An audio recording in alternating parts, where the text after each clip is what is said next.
வணக்கம் நண்பர்களே, இது உங்கள் பணத்தை மிச்சப்படுத்துவதும் ஆப்ரலாட் தமிழ் சேனல். தமிழக அரசு இலவச தையல் இயந்திரம் வழங்க போறாங்களா, இந்த செய்தி உண்மையா அப்படிங்கிறத பாக்குறதுக்கு தான் நீங்க இந்த வீடியோக்கு வந்திருப்பீங்க. இந்த செய்தி உண்மைதாங்க.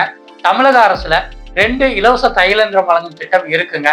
சத்தியவாணி முத்து அம்மையார் நினைவு இலவச தையல் இயந்திரம் வழங்கும் திட்டம் மற்றும் பிற்படுத்தப்பட்டோர் மற்றும் சிறுபான்மையினர் நலத்துறை மூலமாக இலவச தையல் இயந்திரம் வழங்கும் திட்டம் அப்படின்ட்டு 2 திட்டங்கள் தமிழ்நாட்டுல தற்போது நடைமுறையில் இருக்குங்க. இந்த வீடியோல நீங்க இந்த 2 திட்டங்கள் மூலமாக எப்படி நம்ம இலவச தையல் இயந்திரத்தை வாங்குறது அப்படிங்கிறத தெளிவாகவும் விளக்கமாகவும் பார்த்துடலாம். கூடவே இந்த திட்டத்தினுடைய நோக்கம் என்ன, இதுல எப்படி விண்ணப்பிக்கலாம், யாரெல்லாம் விண்ணப்பிக்கிறது, எங்க போய் விண்ணப்பிக்கணும் அப்படிங்கிற நிறைய கேள்விகளுக்கு பதில நீங்க தெளிவாகவும் விளக்கமாகவும் பார்க்கலாம். நீங்க ஆப்ரலாட் தமிழ் சேனலை புதுசா பார்த்தாலோ இல்ல இன்னும் சப்ஸ்கிரைப் பண்ணலனாலும் உடனடியாக சப்ஸ்கிரைப் பண்ணி வச்சுக்கோங்க. அப்பதான் இந்த சேனல்ல வர பணம் சேமிக்கிற மற்றும் அரசு வெளியிடுற புது திட்டங்கள் சம்பந்தமான அனைத்து வீடியோக்களையும் உடனே உங்களால பார்க்க முடியும். வீடியோவை ஸ்கிப் பண்ணாம கடைசி வரைக்குமே பாருங்க. ஏன்னா இந்த வீடியோல வர்ற ஒவ்வொரு தகவலுமே உங்களுடைய பணம் சம்பந்தப்பட்ட விஷயம். வீடியோவினுடைய ஆரம்பத்துல சத்தியவாணி முத்து அம்மையார் நினைவு இலவச தையல் இயந்திரம் திட்டம் பற்றின தகவல்களை பார்த்துடலாம். இந்த திட்டத்தினுடைய பெயர் சத்தியவாணி முத்து அம்மையார் நினைவு இலவச தையல் இயந்திரம் வழங்கும் திட்டங்க. இது தமிழ்நாடு அரசினுடைய ஒரு திட்டம் தான். இந்த திட்டம் தொடங்கப்பட்ட தேதி ஆகஸ்ட் மாதம் 1ஆம் தேதி 2014ஆம் வருடம்.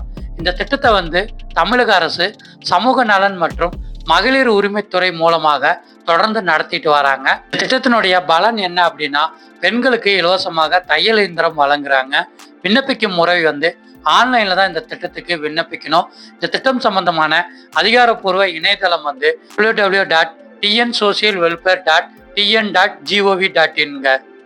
இந்த சத்தியவாணி முத்து அம்மையார் நினைவு இலவச தையல் இயந்திரம் திட்டம்னா என்ன அப்படிங்கிறத பார்த்துருவோம். தமிழக அரசு பெண்களுடைய மேம்பாட்டிற்காகவும் அவர்களுடைய பொருளாதார முன்னேற்றத்திற்காகவும் சத்தியவாணி முத்து அம்மையார் அப்படிங்கிற பேர்ல இலவச தையல் இயந்திரங்களை சமூக நலன் மற்றும் மகளிர் உரிமைத்துறை மூலமாக தொடர்ந்து வழங்கிட்டு வந்துட்டு இருக்காங்க. இதுதான் இந்த திட்டம். இந்த சத்தியவாணி முத்து அம்மையார் நினைவு இலவச தையல் இயந்திரம் வழங்கும் திட்டத்தினுடைய நோக்கம் என்னென்ன அப்படிங்கிறத பார்த்துடலாம். இந்த திட்டத்தினுடைய முக்கியமான நோக்கம் என்னென்ன அப்படின்னா, விதவை பெண்கள், கணவரால் கைவிடப்பட்ட பெண்கள், ஆதரவற்ற பெண்கள், மாற்றுத்திறனாளி பெண்கள், பொருளாதார ரீதியாக பின்தங்கிய பிரிவை சேர்ந்த பெண்கள், மாற்றுத்திறனாளி ஆண்களின் மனைவிகள், சமூகத்தால் பாதிக்கப்பட்ட பெண்களுக்கு சுயதொழில் வாய்ப்பை அதிகரித்து அவர்களுடைய பொருளாதார மேம்பாட்டிற்கு உதவுவதுதான் தமிழ்நாடு அரசின் முக்கிய நோக்கமாக இருந்து வருகிறது. அதனால்தான் தமிழக அரசு பெண்களுக்காக இந்த திட்டத்தை தொடர்ந்து நடத்திட்டு வந்துகிட்டு இருக்காங்க. இந்த இலவச தையல் இயந்திரம் வழங்கும் திட்டத்துக்கு யாரெல்லாம் விண்ணப்பிக்கலாம் அப்படிங்கிற தகவலை பார்த்துடலாம். பெண்களுடைய வாழ்வாதாரத்தை மேம்படுத்துற இந்த திட்டத்துல யாரெல்லாம் விண்ணப்பிக்கலாம் அப்படிங்கிறத பார்த்துடலாங்க. இந்த திட்டத்துக்கு விதவை பெண்கள், கணவரால் கைவிடப்பட்ட பெண்கள், ஆதரவற்ற பெண்கள், மாற்றுத்திறனாளி பெண்கள், பொருளாதார ரீதியாக பின்தங்கிய பிரிவை சேர்ந்த பெண்கள், மாற்றுத்திறனாளி ஆண்களின் மனைவிகள், சமூகத்தால் பாதிக்கப்பட்ட பெண்கள், இப்படி தமிழ்நாட்டில் இருக்கிற மிகவும் கஷ்டப்பட்ட குடும்பத்தில் இருக்கிற பெண்கள் தங்களுடைய வாழ்வாதாரத்தை மேம்படுத்துறதுக்காக இந்த திட்டத்தின் மூலமா கட்டாயமா விண்ணப்பிக்கலாங்க. அடுத்ததா இந்த திட்டத்துக்கு விண்ணப்பிக்கிறதுக்கு என்னென்ன தகுதிகள் இருக்கு அப்படிங்கிறத பார்த்துடலாங்க. இந்த திட்டத்துக்கு நீங்க விண்ணப்பிக்கணும் அப்படின்னா, நீங்க 6 மாதம் தையல் பயிற்சி வகுப்பு முடித்தவரா இருக்கணுங்க. அதற்கான சர்டிபிகேட்டும் நீங்க வச்சிருக்கணும். ஏன் அப்படின்னா, நீங்க தையல் இயந்திரம் வாங்குறதுனால அந்த இயந்திரத்தை இயக்கிறதுக்கு தேவையான அனுபவம் உங்ககிட்ட இருக்கணும். அதுக்காக தான் அந்த சர்டிபிகேட் கேட்குறாங்க. கூடவே குடும்ப வருமானம் 72,000 ரூபாய்க்கு உள்ளதா இருக்கணுங்க. அதற்கான வருமான சான்றிதழும் நீங்க எடுத்து வச்சிருக்கணும். உங்களுடைய வயது 20 வயதுல இருந்து 40 வயதுக்கு உள்ளதா இருக்கணுங்க. தமிழ்நாட்டில் வசிக்கிற ஒரு பெண்மணியா இருந்தா மட்டும்தான் இந்த திட்டத்துல விண்ணப்பிக்க முடியும். உங்களுடைய ரேஷன் கார்டுல இந்த தகவல்லாம் வந்துருங்க.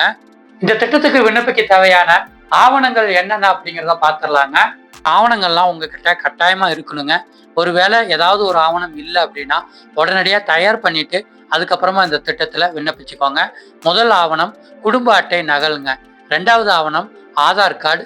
அடுத்து இருப்பிடச் சான்று, ஜாதி சான்றிதழ், வயது சான்றிதழ், வருமான சான்றிதழ், பாஸ்போர்ட் சைஸ் போட்டோ 2, உங்களுடைய மொபைல் நம்பர் மற்றும் மின்னஞ்சல் முகவரி. கூடவே 6 மாத காலம் நீங்க தையல் பயிற்சி முடிச்ச அந்த சர்டிபிகேட் கட்டாயமா வைக்கணும். நீங்க விதவையா இருந்தீங்கன்னா விதவை சான்றிதழ், அல்லது கணவனால் கைவிடப்பட்ட சான்றிதழ், அல்லது ஆதரவற்றோர் சான்றிதழ், அல்லது மாற்றுத்திறனாளியா இருந்தா அதற்கான சான்றிதழ் வேணும்.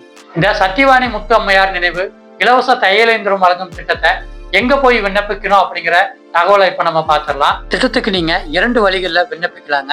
முதல் வழி என்ன அப்படின்னா, தகுதியுடைய பெண்கள் தங்களுடைய மாவட்டத்தில் இருக்கிற மாவட்ட சமூக நல அலுவலகத்தை தொடர்பு கொள்ளலாம், அல்லது பிற்படுத்தப்பட்டோர் மற்றும் சிறுபான்மையினர் நல அலுவலகத்தை அணுகி இந்த திட்டத்துக்கு நீங்க விண்ணப்பிக்க முடியுங்க. அப்படி இல்லைன்னா பக்கத்தில் இருக்கிற இ-சேவை மையம் போங்க. இ-சேவை மையம் போயிட்டு அங்க www.socialwelfare.tn.gov.in அப்படிங்கிற வெப்சைட்ல இந்த திட்டத்துக்காக நீங்க தாராளமா விண்ணப்பிக்கலாம். இந்த சத்தியவாணி முத்து அம்மையார் நினைவு இலவச தையலகம் வழங்கும் திட்டத்தினுடைய விண்ணப்ப படிவம் எப்படி இருக்கும், என்னென்ன தகவலாம் கேட்பாங்க அப்படிங்கிற தகவலை இப்ப நம்ம பார்த்துடலாம். விண்ணப்ப படிவத்தினுடைய மேற்பகுதியில உங்களுடைய போட்டோவை ஒட்டுற மாதிரி இருக்கும். அதுக்கப்புறமா இந்த விண்ணப்ப படிவத்துல நீங்க நான் சொன்ன தகுதிகள் மற்றும் சர்டிபிகேட்டுகளை வச்சு ஈஸியா நீங்க நிரப்பிடலாங்க. ஏன்னா இதுல மனுதாரருடைய பெயர், உங்களுடைய தந்தை அல்லது கணவர் பெயர், உங்களுடைய முகவரி கூடவே நான் வீடியோனுடைய ஆரம்பத்துல சொன்ன சர்டிபிகேட்ல இருக்கிற நம்பர்லாம் நீங்க இதுல ஃபில் பண்ற மாதிரி இருக்கும். இந்த விண்ணப்ப படிவம் ஃபில் பண்றதுக்கு ரொம்பவுமே ஈஸி தாங்க. பண்ணிட்டு நீங்க அந்த அலுவலகத்துல இதை நீங்க கொடுத்துடலாம். அடுத்ததா இந்த பிற்படுத்தப்பட்டோர் மற்றும் சிறுபான்மையினர் நலத்துறை மூலமாக வழங்கக்கூடிய இந்த இலவச தையலந்திரம் பற்றிய தகவல்களை அடுத்து நம்ம பார்த்துடலாம். இந்த திட்டத்துக்கான வயது வரம்பு பார்த்தீங்கன்னா 20 வயது முதல் 45 வயது உள்ளவங்க இந்த திட்டத்துல விண்ணப்பிக்கலாங்க. ஆண்டு வருமானம் 1 லட்சம் ரூபாய்க்கு உள்ள இருக்கிறவங்க இந்த திட்டத்துல விண்ணப்பிக்க முடியும். தகுதிகள் அப்படின்னா தையல் கலை கட்டாயமா தெரிஞ்சிருக்கணும். விதவைகள், கணவனால் கைவிடப்பட்ட பெண்கள், ஆதரவற்ற பெண்களுக்கு முன்னுரிமை இந்த திட்டத்துல கொடுக்குறாங்க. என்னென்ன ஆவணங்கள் வேணும் அப்படின்னா ஜாதி சான்றிதழ், வருமான சான்றிதழ், தையல் பயிற்சி சான்றிதழ், இருப்பிடச் சான்று, குடும்ப அட்டை மற்றும் பாஸ்போர்ட் சைஸ் போட்டோ இருந்துச்சுன்னா நீங்க இந்த திட்டத்துல விண்ணப்பிக்கலாங்க. எப்படி விண்ணப்பிக்கணும் அப்படின்னா, தகுதியும் விருப்பமும் உள்ளவர்கள் கலெக்டர் ஆபீஸ்ல இருக்கிற பிற்படுத்தப்பட்டோர் மற்றும் சிறுபான்மையினர் நல அலுவலகத்துக்கு போய் இந்த திட்டத்துக்கு நீங்க விண்ணப்பிக்க முடியுங்க. அப்படி இல்லைன்னா உங்க பக்கத்துல இருக்கிற இ-சேவை மையத்துக்கு போயிட்டு இந்த தமிழ்நாடு அரசினுடைய பிற்படுத்தப்பட்டோர் மற்றும் மிகவும் பிற்படுத்தப்பட்டோர் அல்லது சிறுபான்மையினருடைய வெப்சைட்ல போயிட்டு இந்த திட்டத்துக்காக நீங்க ஈஸியா விண்ணப்பிச்சிடலாம். இ-சேவை மையத்திலே இந்த சேவைகள் கிடைக்குதுங்க. நண்பர்களே, இந்த சத்தியவாணி முத்து அம்மையார் நினைவு இலவச தையலந்திரம் வழங்கும் திட்டம் மற்றும் பிற்படுத்தப்பட்டோர் மற்றும் சிறுபான்மையினர் நலத்துறை மூலமாக வழங்கக்கூடிய இலவச தையலந்திரம் வழங்கும் திட்டம், இந்த 2 திட்டங்கள் சம்பந்தமான முக்கிய தகவல்கள் அனைத்தையும் நீங்க தெளிவாகவும் விளக்கமாகவும் பார்த்துருப்பீங்க. இந்த வீடியோ உங்களுக்கு பயனுள்ளதா இருந்துச்சுன்னா வீடியோக்கு ஒரு லைக் போட்டு வீடியோவை உங்க ஃப்ரெண்ட்ஸ் அண்ட் ஃபேமிலிக்கு ஷேர் பண்ணி விடுங்க. இந்த தகவல்லாம் தெரியாம இருக்கிற உங்க குடும்ப உறுப்பினர்கள் மற்றும் நண்பர்களுக்கு இந்த தகவலை சென்றடைவதற்கு உதவுங்க. நீங்க ஆப்ரா தமிழ் சேனலை புதுசா பார்த்தாலும் இல்ல இன்னும் சப்ஸ்கிரைப் பண்ணலாலும் உடனடியாக சப்ஸ்கிரைப் பண்ணி வச்சுக்கோங்க. அப்பதான் இந்த சேனல்ல வர்ற பணம் சேமிக்கிற மற்றும் அரசு வெளியிடக்கூடிய புதிய திட்டங்கள் சம்பந்தமான வீடியோக்களை உடனே உங்களால பார்க்க முடியும். இன்னொரு பயனுள்ள பணம் சேமிக்கிற வீடியோக்களை உங்களை மீண்டும் சந்திக்கிறேன். நன்றி, வணக்கம்.